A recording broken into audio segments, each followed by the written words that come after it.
My name is Cole Bennett. I'm 34, a widower, and the only thing keeping me tethered to this world is a 5-year-old boy named Owen. 3 years ago, my wife, Sarah, died in a car wreck on an icy stretch of Highway 2. I didn't scream. I didn't cry in front of anyone. I just packed what little we had sold the house in Billings and moved us out to a 2-room cabin deep in the pines outside Little Falls, Montana. No cell service, no internet, just the sound of wind in the trees and the crackle of a wood stove. I make ends meet doing whatever needs doing. Hauling freight in my beat-up Ford, fixing leaky pipes for folks in town, clearing snow off roofs when winter hits hard. It's honest work, keeps my hands busy and my mind from wandering back to the night the state trooper knocked on my door. That afternoon, the sky was the color of dirty steel. Rain came down in sheets, the kind that turns gravel roads into rivers. I was low on diesel and pulled into the only gas station for 20 miles, a squat, flickering neon sign that read, Little Falls Fuel and Food. The pumps were old, the awning half collapsed, and the only light inside came from a buzzing fluorescent tube over the register. I was topping off the tank when I saw her. She was sitting on the concrete step by the side door knees, drawn up arms wrapped tight around a swollen belly. 7 months along, maybe 8. Her blonde hair was plastered to her face, clothes soaked through a thin gray sweater, and jeans that looked expensive once but were now ruined. She wasn't crying, but her lips were blue and her hands shook like she'd been out there for hours. I should have kept walking, should have paid for the fuel and driven off. But Owen was in the truck humming to himself, and something about the way she stared at the ground like she was waiting for it to open up and swallow her stopped me cold. "You okay?" I asked, voice rough from disuse. She looked up, green eyes sharp even through the rain. She didn't answer at first, just shook her head slow like the question didn't make sense. I glanced at the truck. Owen waved through the fogged window. I waved back, then turned to her again. "You need a ride somewhere." Another shake. Then barely a whisper, "I don't know who I'm running from, or who I'm looking for." The words hit me like a slap. I'd said something close to that the night Sarah died, standing in the hospital hallway staring at a coffee machine that wouldn't stop humming. I didn't think, just opened the passenger door of the cab. "Get in, warm up. I've got a place 10 miles out. You can dry off, figure your next move in the morning." She hesitated, looked at the truck, at Owen's curious face pressed to the glass, then at me, like she was trying to read something in a language she didn't know. Finally she stood, slow, careful, one hand on her belly. "I'm Natalie," she said. "No last name." "Cole," I replied. "And that's Owen. He's 5. Doesn't bite." She climbed in, water dripping from her sleeves. Owen stared at her stomach, wide-eyed. "Is she somebody's mom?" he asked. Natalie looked at him, then at me. A small, tired smile cracked her face, the first real thing I'd seen on her. "Maybe," she said. "Someone's." I closed the door, started the engine, and pulled back onto the slick road. The rain kept falling. The wipers kept time. And for the first time in 3 years, the silence in my truck didn't feel empty. It felt like something was beginning. The cabin came into view just as the rain eased into a steady hiss against the pines. It wasn't much. 2 rooms aloft for Owen, a kitchen that doubled as a living room. The roof leaked in the corner by the stove. I kept a bucket there. Sarah used to joke it was our indoor rain gauge. I hadn't laughed in years. I killed the engine. Owen was already unbuckled, bouncing in his booster seat. "Daddy, is she staying for tonight?" I said. "Help me with the door." He scrambled out, boots splashing in puddles. Natalie followed slower, one hand braced on the truck's frame. The porch light flickered bulb needed replacing, but it was enough to show the exhaustion carved into her face. Inside, the air smelled of pine smoke and yesterday's coffee. Owen darted to the hook by the door, grabbed his spare blanket, the one with faded dinosaurs, and thrust it at her. "You're cold," he announced. Natalie took it, wrapping it around her shoulders like it was cashmere. "Thank you." I pointed to the couch, an old corduroy thing Sarah found at a yard sale. "Sit. I'll get towels." Owen trailed me to the bathroom. "She's got a baby in there," he whispered, pointing at his own belly. "Like a kangaroo. Something like that." I handed Natalie a towel. She dried her hair movements careful, like she was afraid of breaking something. Her sweater clung to her skin. I looked away, busied myself stoking the fire. "You hungry?" I asked. She shook her head. "Just tired. Owen tugged my sleeve. Can she have my bear? He was already halfway to his room. I started to tell him no. Mr. Bear had survived 3 moves and 1 dog attack, but Natalie's voice stopped me. I'd like that, she said softly. Owen returned solemn and placed the worn stuffed bear in her lap. He keeps nightmares away. Natalie's fingers closed around it. For a second, her face crumpled, not crying, just the weight of the gesture hitting her. Then she smoothed it over. I could use that, she murmured. I cleared my throat. Loft's Owen's. You take the couch. I'll bunk by the stove. She started to protest. I cut her off. Non-negotiable. Owen yawned, sudden and dramatic. Story time. I glanced at Natalie. She managed to nod. I know a few.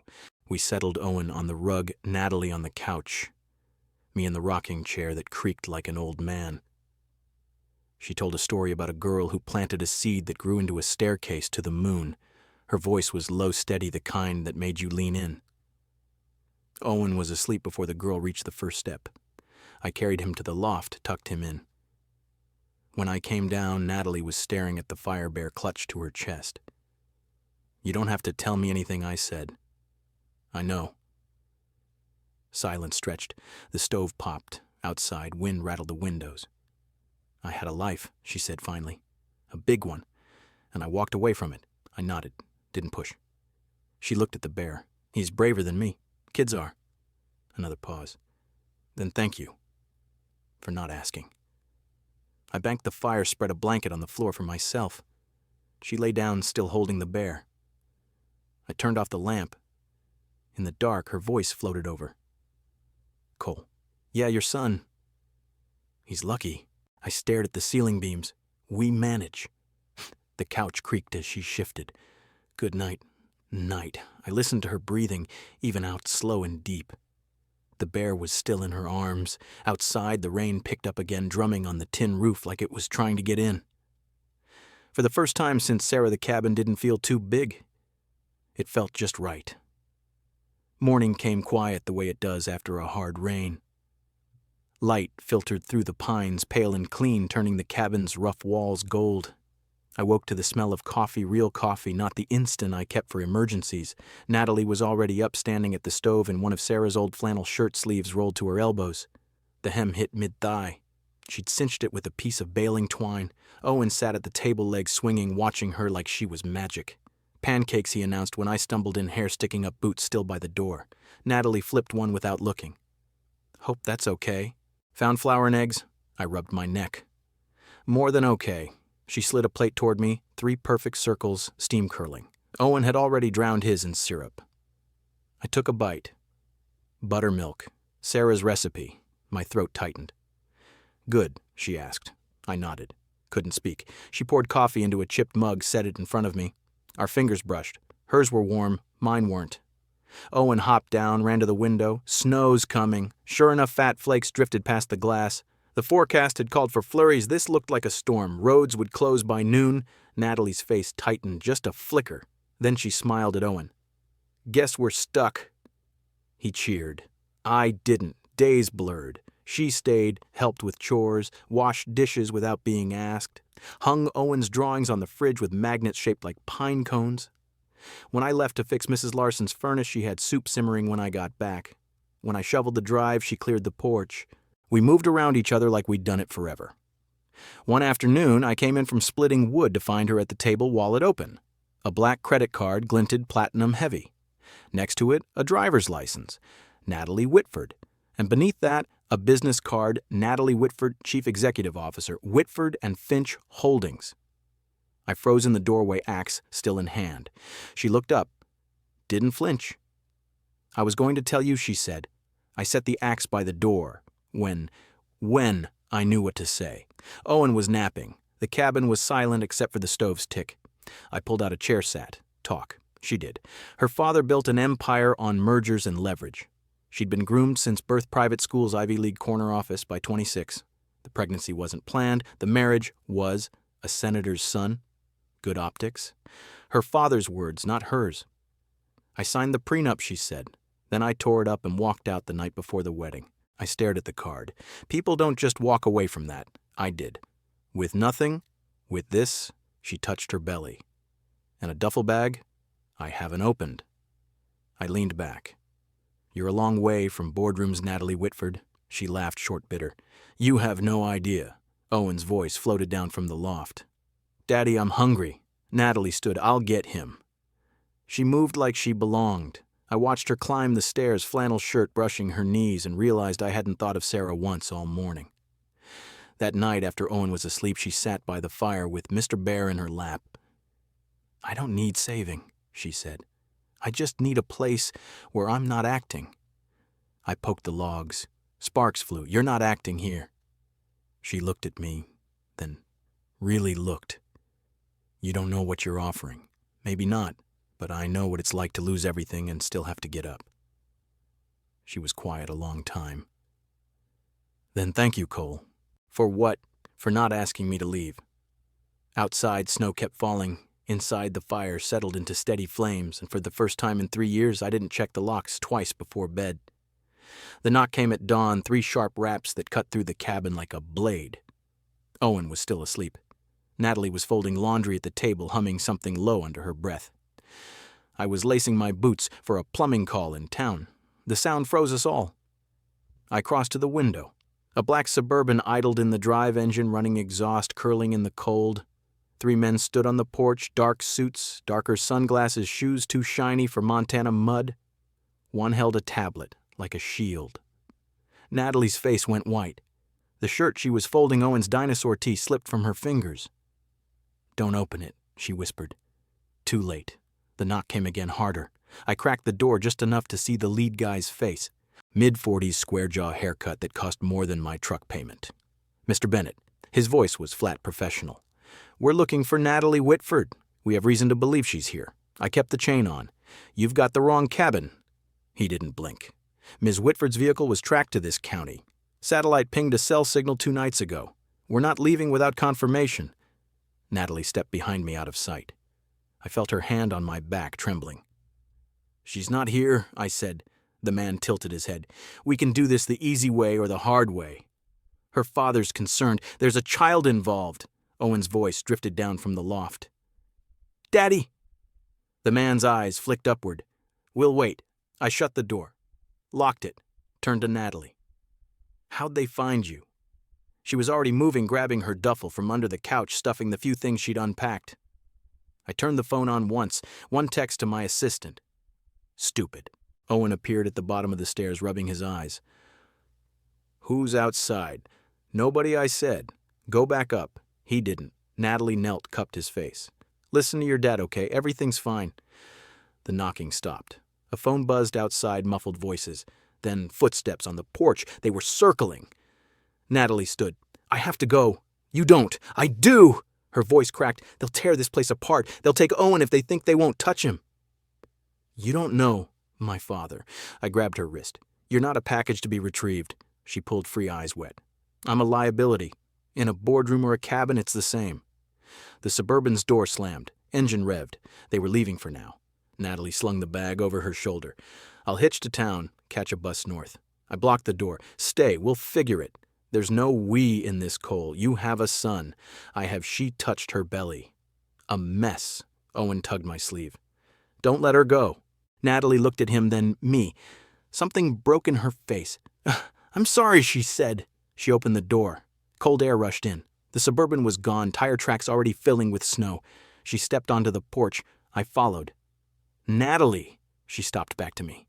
You don't have to be CEO here. Just be the mom your baby needs, and the person my son calls home. She turned. Snowflakes caught in her lashes.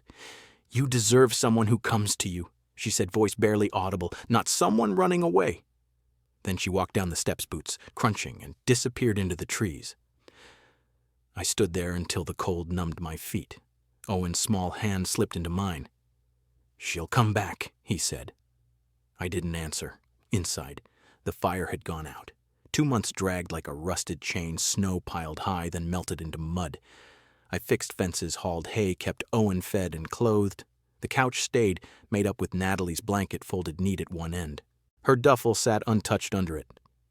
I told myself it was for when she needed it. Truth was, I couldn't bring myself to move it. Owen asked about her every day at first. Then every week, then only when the wind howled like it did the night she left. I never had answers. Spring teased the edges of the forest when the knock came again, this time soft, uncertain. Past 10 Owen, asleep. I was at the table patching a tear in his jacket needle. Dull thread too short. The sound made me drop the spool.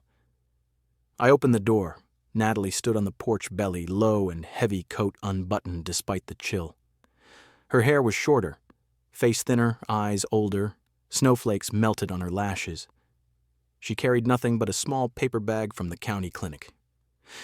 I walked from the bus stop, she said. Her voice cracked on the last word. I couldn't move. She shifted her weight. I went back.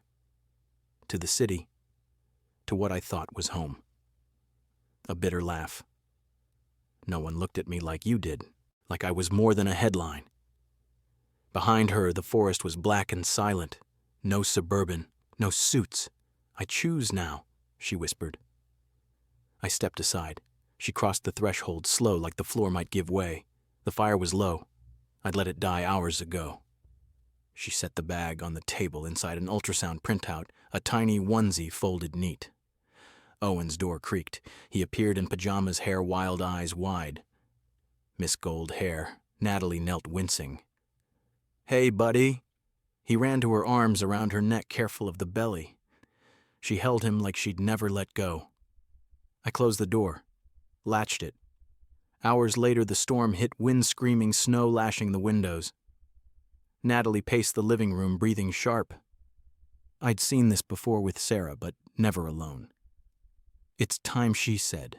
No hospital. Roads closed. Phone lines down. I boiled water, laid towels, remembered Sarah's midwife breathing through the pain.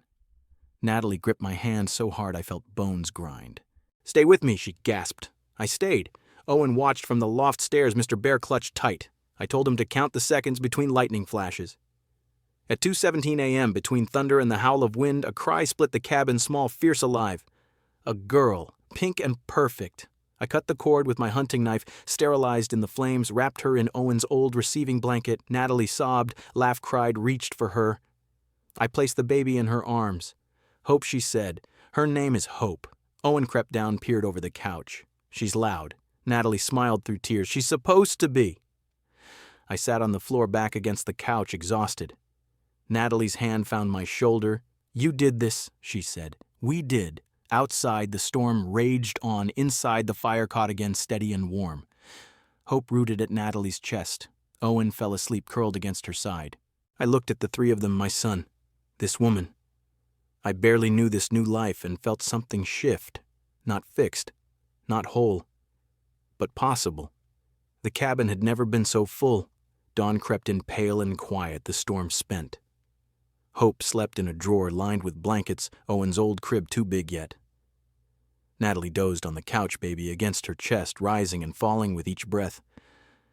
I sat in the rocker, coffee gone cold, watching the fire settle into embers. My hands still smelled of blood and snow. Owen woke first, tiptoed over, whispered, Is she ours now? I didn't know how to answer, just pulled him onto my lap. Natalie stirred, opened her eyes, looked at me then. Hope then the room, like she was seeing it new. I need to make a call, she said. I handed her the landline. 1 bar. She dialed, voice steady. Dad, it's me. I'm safe. I had the baby. A girl. I'm not coming back. Tell the board to find another face. Pause. No. This is my life now. She hung up. The silence that followed wasn't heavy. It was clean. Spring turned to summer. Natalie healed slow stitches, sleepless nights the way new mothers do. I took extra jobs, came home to find her rocking Hope on the porch, Owen helping by singing off-key lullabies. The duffel stayed unpacked. The platinum card disappeared into a drawer. One morning, she asked for the truck keys. Town, she said. I've got an idea. She came back with a toolbox, paint cans, a second-hand espresso machine. The old shed behind the cabin where I stored rusted parts became her project. We sanded, hammered, painted the door, barn red. A hand-lettered sign went up, The Honest Start, coffee and fixes. Word spread. Locals came for lattes and oil changes. Natalie wore overalls, hair, and a messy bun grease on her cheek. I baked sourdough in the cabin oven, brought it over warm. Owen greeted customers with sticky fingers and stories about his baby sister. Hope learned to smile at the clang of wrenches. Natalie learned to laugh without looking over her shoulder. Evenings, we sat on the porch steps, kids asleep inside, crickets loud. She leaned against me, head on my shoulder. "Do you miss it?" I asked once. "The city, the power," she thought. "I miss decent Thai food. But this," she gestured at the dark trees, the glow from the shop, the quiet, "this is real." I took her hand. Calluses matched mine now. One night Owen asked, "When's Miss Gold Hair gonna be my mom for real?" Natalie's eyes met mine over his head. I shrugged. "When she wants," I said. She smiled. "Already am, kiddo." The Honest Start grew. A chalkboard menu. A jar for tips labeled, "For Hope's College." Regulars asked about the blonde who could rebuild a carburetor and pull a perfect shot. Nobody asked about Whitford and Finch. If they recognized the name, they kept it to themselves. Raymond sent one letter-thick envelope, legal seal. Natalie burned it in the stove without opening. Ashes fed the tomatoes she planted along the fence. I watched her kneel in the dirt, Hope strapped to her chest. Owen, watering with a tin can too big for his hands. Sunset red behind the pines. Later in the kitchen, she poured coffee into 2 mugs. Same chipped ones. "I used to sign $1 million deals before breakfast," she said. "Now you sign Owen's permission slips," she laughed. "Better paycheck." I set my mug down. "You ever think about going back?" She looked around the crooked table. The crayon art on the fridge, the baby monitor crackling softly. "Here," she said, "I'm the woman you come home to. Mom to 2 kids. That's me." I kissed her forehead. Flour from the bread still on my hands. Outside, the sign glowed under a single bulb. The Honest Start. No lies, no suits, just us. Hope turned 1 on a golden September afternoon, the kind where the air smells of pine sap and the last cut hay. The Honest Start closed early. The chalkboard read, "Closed for family." Natalie hung a string of bulb lights along the cabin porch, the same ones we'd used for Owen's 5th birthday. Owen helped, mostly by tangling the cord, while Hope toddled between us, clutching a dandelion like a prize. I baked a lopsided chocolate cake in the shop's oven. Natalie iced it with can-frosting fingers, sticky laughing when Hope smeared it on my beard. We didn't invite the town. Just us. Just enough. At dusk, the porch became everything. Natalie wore a simple cotton dress, pale blue hem brushing her knees. No veil, hair loose waves catching the light. I wore clean jeans and the only button down without a stain. Owen carried the rings, 2 twist ties from bread bags on a saucer painted with dinosaurs. Raymond never answered the invitation we mailed on a whim. The envelope came back unopened. Didn't matter. We stood barefoot on the worn boards, Owen between us holding both our hands. Hope sat in a laundry basket lined with blankets, gnawing a wooden spoon. I cleared my throat. "Natalie Whitford," I started, voice rough, "I won't promise to make you forget pain, but I'll be the place you stop running." She smiled, eyes shining. "Cole Bennett," she said, "I'm not hiding anymore. I choose to stay every day with you." Owen piped up. Now kiss we did, slow, real, the kind that doesn't need witnesses but had to anyway. After we cut the cake with a pocket knife, Hope got frosting in her hair. Owen fed the dog a corner. Natalie leaned against me, watching the kids chase fireflies in the yard. Inside, the radio played low some old country song Sarah loved. I'd left it tuned there for years. Natalie reached for the dial, paused. "Keep it," she said. We danced on the porch, bare feet scuffing pine needles. Hope asleep on my chest. Owen curled on the couch with Mr. Bear. The bulb lights flickered. The forest listened. Later dishes done, kids tucked in, we sat on the steps. Natalie's head on my shoulder. "Think we'll make it?" she asked. I looked at the shop sign glowing across the drive. The Honest Start. At the cabin roof still leaked, but we'd patched it together. At the garden, where tomatoes grew fat and red. "We already did," I said. She took my hand. Calluses matched. Rings were just twist ties, but they held. Years from now, Hope would ask why her parents got married in bread ties. Owen would tell her it was because love doesn't need diamonds, just 2 people who show up. I saved a piece of cake in the freezer, labeled it Day 1, not for the wedding, for the life we built from scratch. The porch light burned steady. The forest kept its secrets. And for the first time since Sarah, I didn't lock the door twice. I just held my wife and listened to our children breathe.